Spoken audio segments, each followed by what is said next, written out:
కరుణాతరంగితాక్షీం ధృతపాశాంకుశపుష్పబాణచాపాం అణిమాదిభిరావృతాం మయూఖైః గురుడిత్యేవ విభావయే భవానీ.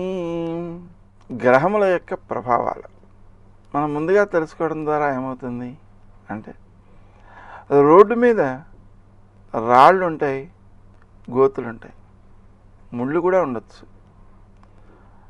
దీపం చేతిలో ఉంటే అవి చూసుకుంటూ నడుస్తాం, తప్పుకుని ముందుకు పెడతాం. నీళ్లున్నాయి చెరువులో, మెట్ల నిండా పాకుడు ఉంది, మనకి తెలియదు, అడుగులు వేసాం. తెలియకుండా వేసినప్పుడు పడేదాని దెబ్బ గట్టిగా ఉంటుంది. తెలిసాక జాగ్రత్తగా అడుగు వేస్తే జారకుండా కొంచెం ఆ ఇబ్బందిని తప్పించుకోవచ్చు. అలాగా గ్రహాలకు అనుకూలతలు ఉంటాయి, వ్యతిరేకతలు ఉంటాయి. ఆ అనుకూల ఫలితాలను, వ్యతిరేక ఫలితాలను ముందుగా తెలుసుకోవాలి.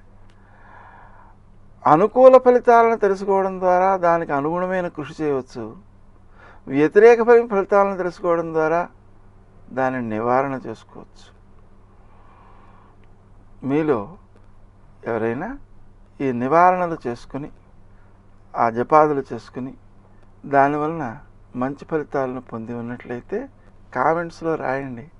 రాస్తే కొందరికి, అంటే ఇంత క్రితం జపాలు చేయని వాళ్ళకు కూడా అది ప్రోత్సాహకరంగా ఉంటుంది, ఆచరిస్తారు. వారు మీ వలన ఆచరిస్తే మీకు కూడా కొంత పుణ్యం దక్కుతుంది. గ్రహముల యొక్క ప్రభావాలను తెలుసుకుందాం, నివారణ తెలుసుకుందాం, ఆచరిద్దాం, ఆనందమయంగా జీవితాన్ని మలచుకుందాం.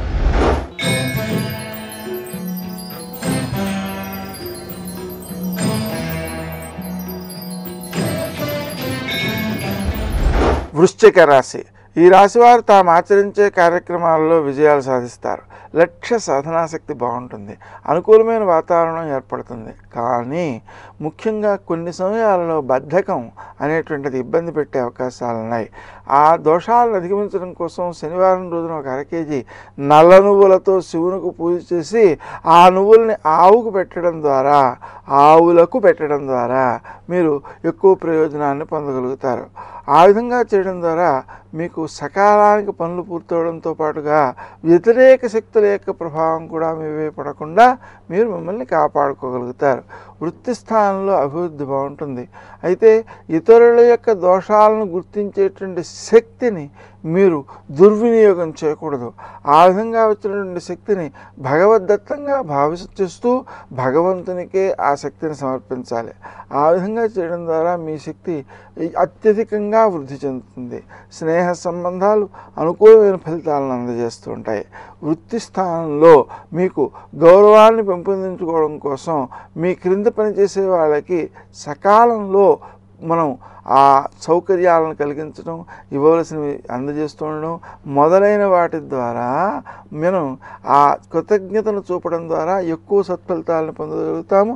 విశేషించి వారు ఏవైతే మనకు సహకారాలు చేశారో, మనం వారికి సహకారం చేశామో ఆ సహకారములు అలా గుర్తుండిపోతాయి. అది మనకు ఎల్లవేళలా అనుకూలమైన వాతావరణాన్ని, అనుకూలమైన ఫలితాలని అందజేస్తుంటుంది. ఎక్కువ మంది యొక్క హృదయాలలో చోటు సంపాదించుకోవడము, వారి నుంచి వచ్చేటువంటి సహాయ సహకారాలను సద్వినియోగం చేసుకోవడము మొదలైన చర్యలే మీకు ఎక్కువ ఉపకరించేటువంటి అంశాలు. ఈ విషయాన్ని మనం ముఖ్యంగా గుర్తుపెట్టుకోవాలి. స్త్రీ జన సహకారం అనుకూలంగా ఉంటుంది. వృత్తి స్థానంలో మీ యొక్క కృషి సత్ఫలితాలను ఇచ్చేదిగా ఉంటుంది. ఆరోగ్య స్థానంలో కొన్ని లోపాలు ఉన్నప్పటికీ కూడా ఆ లోపాలను అధిగమించడం కోసం క్రీం అచ్యుతానంత గోవింద అనే నామాన్ని జపించడం వల్ల ఎక్కువ సత్ఫలితాలు సిద్ధిస్తుంటాయి.